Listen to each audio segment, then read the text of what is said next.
setor pode perder todo o mercado. Então, eu estou citando para vocês aqui um setor, o madeireiro.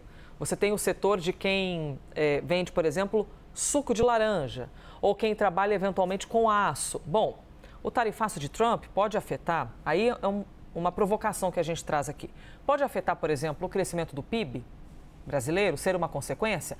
Quais setores seriam os mais impactados? Sobre esse assunto, a gente conversa agora justamente com o economista e professor de Relações Internacionais do IBMEC, José Luiz Niemeyer. Professor, bem-vindo, hein? Obrigada pela gentileza aqui da entrevista. Existe um grande questionamento, né, de se o PIB vai ser afetado e quanto desse PIB haveria de ser afetado. Quais setores serão mais impactados? Então, já começo lhe perguntando. A gente já consegue ter com exatidão quais seriam os setores mais afetados? Oi, Elisa. Obrigado pelo convite. Um abraço a você, às equipes da CNN, ao assinante. Estou aqui no interior de São Paulo, quase na divisa de Mato Grosso.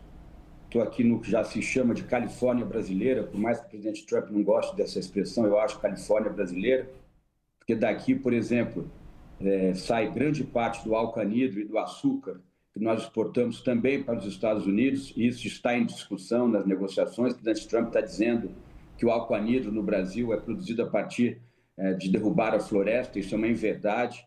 Planta-se cana sem derrubar uma árvore no Brasil, principalmente no estado de São Paulo e Minas Gerais. E é o seguinte, vai ser afetado, sim, tanto em empregos como na diminuição do PIB. Os setores são muito amplos, vai desde siderurgia, passando pelo agronegócio, tem também agora na mesa de negociações a questão do uso de telecomunicações. Os Estados Unidos têm um controle dos satélites que o Brasil se utiliza para a sua área de serviços e internet. Os Estados Unidos podem, então, fazer alguma pressão com relação a isso.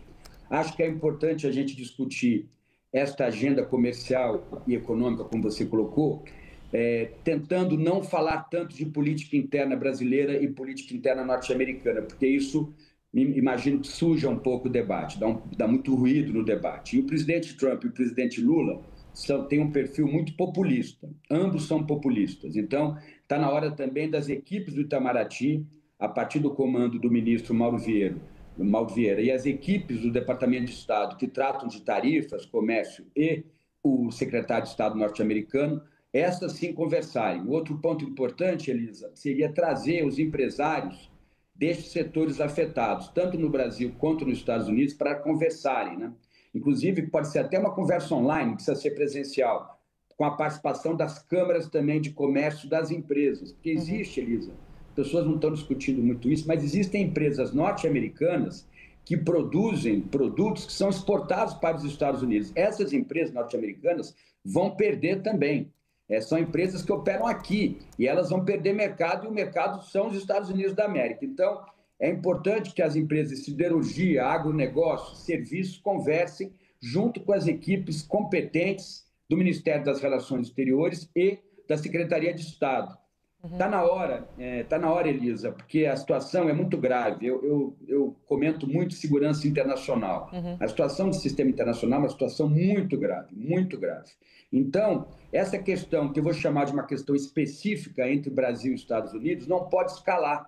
Senão você vai ter mais um laboratório, vamos chamar assim, de conflito no sistema internacional. Não é um conflito militar, não, mas é um conflito grave entre os Estados Unidos da América e o Brasil, que sempre foram aliados, Elisa. Sim. Desde a Segunda Guerra que o Brasil é aliado dos Estados Unidos. Então está na hora do presidente Lula e do presidente Trump se retirarem das negociações e elas serem mais técnicas. E tem uma complexidade gigantesca, e você já nos traz várias informações aqui, Zé Luiz, sobre esses aspectos da nossa relação, da diplomacia e da complexidade de se retirar a política do debate, né? Porque isso acaba deixando ainda mais nebuloso isso tudo.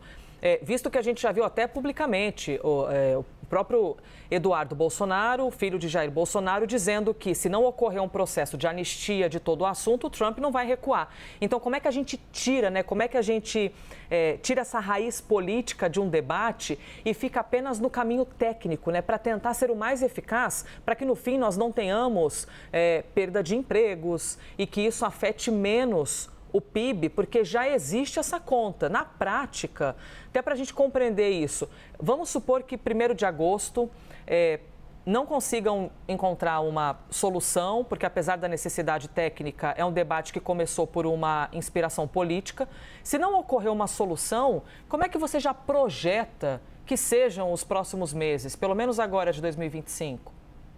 Olha, Elisa, é muito difícil fazer isso, mas o Brasil vai ter que mudar e buscar outros compradores para os seus produtos. Mas o Brasil exporta, por exemplo, aviões para os Estados Unidos. É muito difícil, de uma hora para outra, o Brasil mudar e começar a exportar mais aviões para a União Europeia. O Brasil sempre exportou também muitos aviões da Embraer para a China.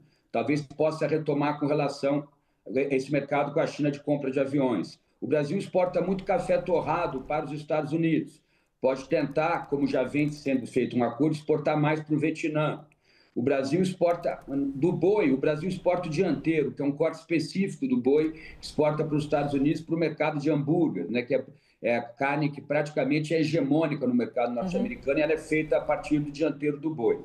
Vai ter que buscar, talvez, novos mercados na União Europeia. A União Europeia tem um problema na União Europeia, que é a questão do agronegócio europeu está ainda muito crítica com relação ao agronegócio brasileiro. Mas, de repente, é até uma oportunidade, Elisa, para o Brasil poder discutir com mais profundidade o acordo Mercosul-União Europeia, que é um acordo muito importante para o Brasil e muito importante para a União Europeia, porque a União Europeia vai entrar aqui no Brasil, por exemplo, Elisa, em compras governamentais. Construtoras europeias vão participar das licitações das grandes obras públicas e privadas aqui no Brasil, de construção civil. Para dar um exemplo, como eles também vão ganhar. Ah, mas o agronegócio europeu vai se prejudicar? Vai se prejudicar, mas isso faz parte. Nenhum país do mundo, Elisa, nos próximos 20 anos, vai ser raro um país do mundo que vai ter preço e quantidade com relação ao agronegócio comparado ao Brasil. Na hora que o Brasil sair pelo Pacífico, e há um projeto, inclusive da China,